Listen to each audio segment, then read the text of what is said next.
আমরা এক ক্রান্তিকাল পার হচ্ছি।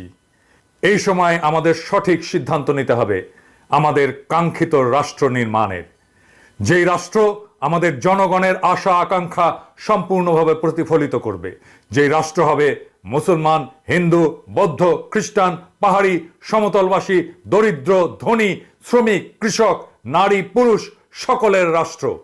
আমরা যদি সঠিক সিদ্ধান্ত না নিতে পারি তাহলে এই ঐতিহাসিক সুযোগ, এই ঐতিহাসিক মুহূর্ত যা শতাব্দীতে একবার আসে তা আমরা হারাবো। মনে রাখবেন, হাসিনা গেছে কিন্তু হাসিনার প্রশাসন পুরোটাই ইনট্যাক্ট আছে। হাসিনা পালিয়েছে, হাসিনার গুন্ডা বাহিনী পালায় নাই। ইন্ডিয়া তার স্বার্থের পক্ষে যে এস্টাবলিশমেন্ট তৈরি করেছিল তা অবিকৃত আছে। এই চুপ্পু হাসিনার পদলেহী, সে হাসিনাকে 2 বার সালাম করত পায়ে হাত দিয়ে। এই ওয়াকার